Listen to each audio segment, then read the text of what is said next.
tugas bertanggung jawab untuk menjaga jati diri kita sebagai orang yang dibaptis sebagai anak-anak Allah.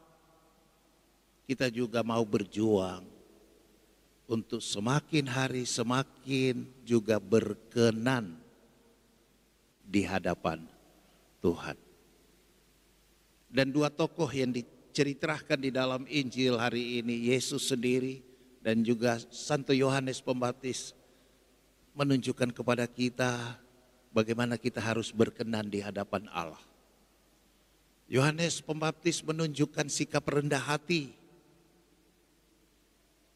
dan sikap menghormati orang lain.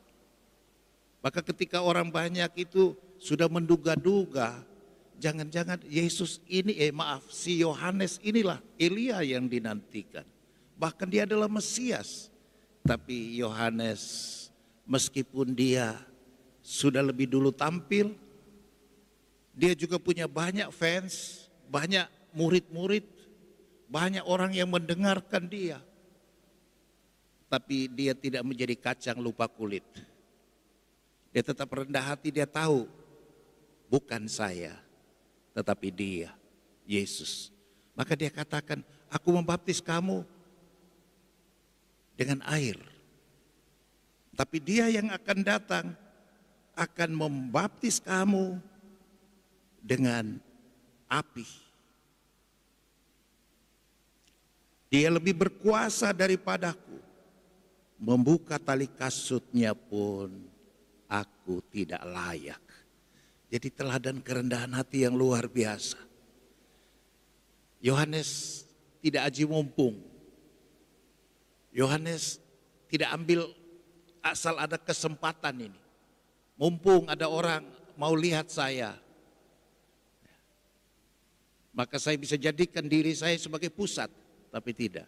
Yohanes tetap tahu dirinya hanyalah pendahulu yang mempersiapkan jalan bagi dia yang akan datang, yang jauh lebih besar, yang jauh lebih pantas untuk dihormati. Sampai dia katakan, membuka tali kasutnya pun aku tidak layak.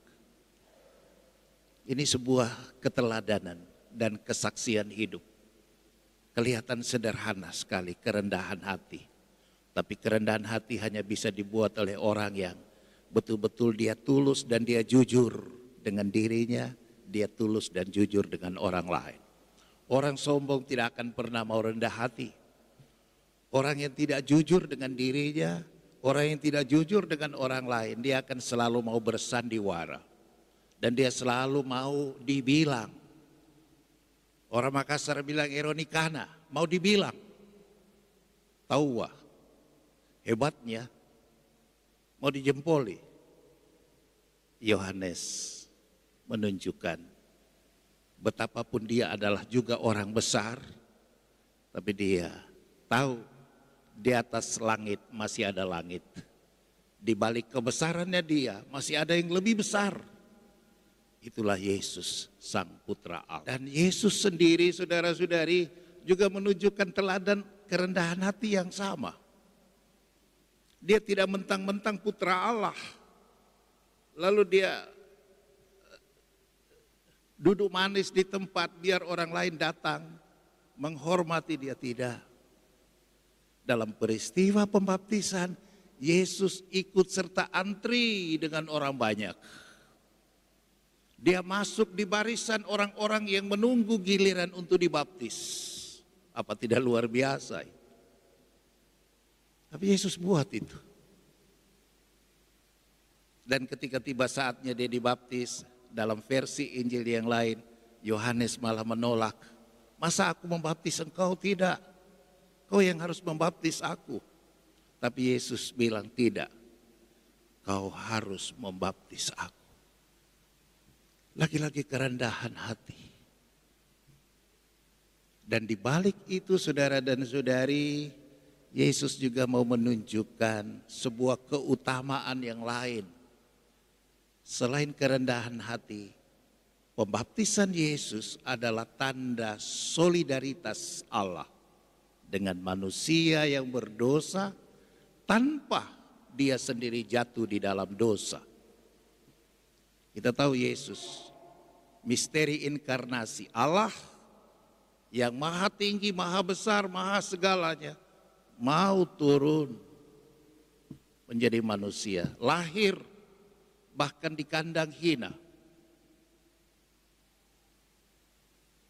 Serendah-rendahnya kita, saya kira tidak ada yang dilahir di kandang ya, saudara-saudari, betul? Ya.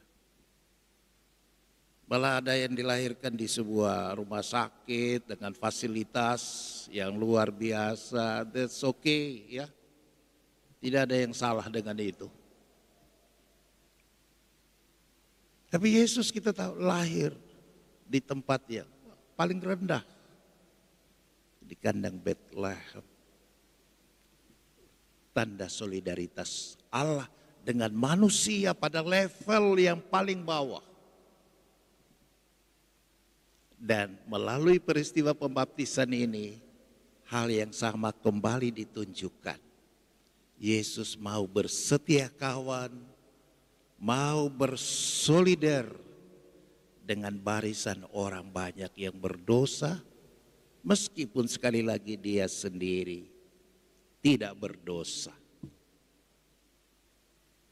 Inilah saudara dan saudari, dua keteladanan, dua keutamaan yang kita belajar dari Yohanes, kerendahan hati. Juga kita belajar dari Yesus, semangat solidaritas, kesetiakawanan.